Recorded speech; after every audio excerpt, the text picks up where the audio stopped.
Assalamualaikum warahmatullahi wabarakatuh. Kami dari kelompok 7 akan mempresentasikan ide bisnis dari kelompok kami, yaitu fashion modern. Fashion modern ini merupakan bisnis kekinian yang tidak hanya melalui media offline sebagai lapak penjualannya, tetapi juga melalui media online. Fashion modern ini memiliki target pasar dari segala kalangan, baik dari anak-anak, remaja, dewasa, bahkan dari lansia yang ingin tetap tampil fashionable. Visi kami di sini adalah menjadi toko yang menjual fashion atau baju-baju kekinian yang digandrungi banyak masyarakat masa kini sehingga dapat memberikan kepuasan dan kenyamanan untuk para pelanggan. Sedangkan misi kami di sini pertama, memberikan kepuasan kepada pelanggan.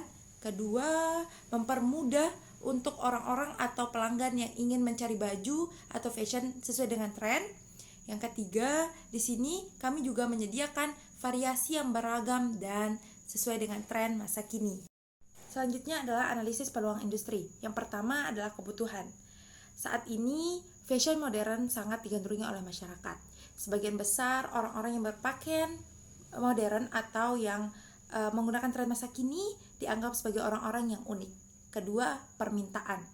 Banyak orang yang ingin tetap tampil fashionable tapi terkendala oleh waktu untuk berbelanja secara offline. Saat ini kami memiliki alternatifnya, yaitu berbelanja secara online. Yang ketiga, produk. Contoh produknya di sini adalah retro atau vintage. Itu adalah atribut-atribut atau benda-benda style tahun 70-an hingga tahun 90-an. Analisis persaingan perusahaan. Pesaing bagi bisnis fashion modern ini yaitu sesama perusahaan yang mendirikan bisnis dengan tema yang sama, yaitu fashion masa kini yang sangat amat digandrungi oleh sebagian besar masyarakat. Misalnya, pada saat ini sudah banyak kita temui toko-toko yang menjual pakaian tren fashion masa kini. Baik itu toko yang memang menjual baju baru sampai ke thrift shop yang menjual baju bekas tetapi masih dengan tren fashion saat ini. Deskripsi usaha. Yang pertama, produk usaha. Pada usaha kami ini, kami menyediakan produk tren fashion saat ini yang mengarah kepada style-style masa kini. Contohnya seperti Pipi style, Quirky style, Edgy style, Korean style, dan masih banyak lainnya. Yang kedua, identitas pemilik.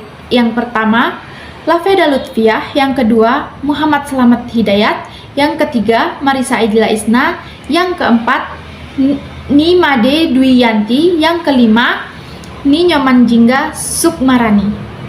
4. Rencana produksi dan operasional. 1. Pemilihan lokasi. Pemilihan media penjualan bekas ini adalah melalui media online dan offline, sehingga mempermudah kalangan masyarakat yang memiliki kesibukan dalam memenuhi kebutuhan sehari-harinya bisa berbelanja melalui platform online. Tetapi masyarakat yang mau melihat langsung bisa juga dengan mendatangi toko offline kami. 2. Sumber-sumber produk usaha. Kami bekerja sama dengan pemasok baju bertema modern dan juga fashion designer, sehingga target kita bisa tercapai dan membuat pelanggan puas. 5. Rencana pemasaran. 1. Segmentasi pasar. Segmentasi pasar yang kami lakukan yaitu berdasarkan usia, jumlah, dan profesi. Rentang usianya yaitu 12 sampai 60 tahun, jumlahnya individu, dan profesinya yaitu mahasiswa, pelajar, dan pekerja. 2. Target pasar. Target pasar pada usaha kami yaitu semua kalangan, dimulai dari anak-anak hingga dewasa. Bahkan orang tua sekalipun yang menyukai fashion masuk dalam target pasar kami. 3. Sistem pemasaran. Secara umum kami memasarkan produk kami melalui berbagai media, baik online maupun offline. Pada media online, kami memasarkan produk kami melalui beberapa platform sosial media, yaitu Facebook, Instagram, Twitter, dan web online lainnya. Sedangkan secara offline, kami lakukan dengan cara membagikan brosur toko kami. Di sini saya akan menjelaskan beberapa resiko usaha dari bisnis fashion thrift kami ini.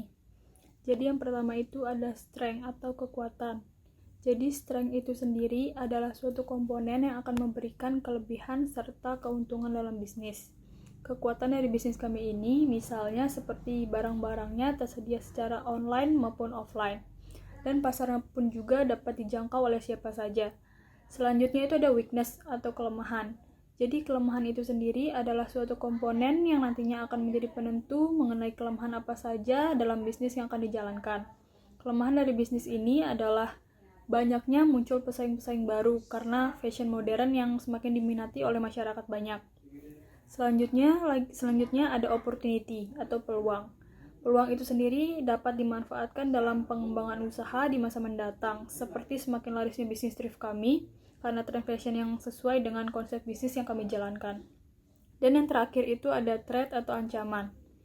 Komponen ini berguna untuk mengetahui ancaman apa saja yang dapat dihadapi ke depannya ketika menjalankan bisnis thrift fashion modern ini. Ancaman ini bisa seperti semakin banyaknya orang dengan minat fashion modern, maka akan semakin banyak pula munculnya para pesaing dalam dunia bisnis fashion ini. Analisis keuangan, perkiraan biaya investasi awal jika modalnya sebesar 5 juta rupiah, perkiraan harga-harga barang fashion modern yaitu atasan sebesar 100.000 sampai 500.000 rupiah, bawahan sebesar 100.000 sampai 500.000 rupiah, aksesoris sebesar 25.000 sampai 150.000 rupiah. Dari perkiraan tersebut bisa mendapatkan 15 sampai 20 item fashion modern sehingga dapat memperoleh untung yang sangat lumayan. Dari apa yang telah kami paparkan dalam pembahasan di atas, maka kami dapat menarik kesimpulan sebagai berikut. Di masa kini, setiap orang baik anak-anak, remaja maupun dewasa akan terus berlomba-lomba untuk mengikuti tren fashion yang terus berkembang seiring waktunya. Namun, untuk memulai bisnis ini, sekadar memiliki komoditas utamanya aja belum cukup. Namun, juga harus punya marketing skill yang mumpuni dan bisa menggunakannya secara optimal, supaya bahan-bahan jualan laku di pasaran dan tetap bisa bersaing dengan fashion modern lainnya di kemudian hari. Sekian dari kelompok kami, terima kasih.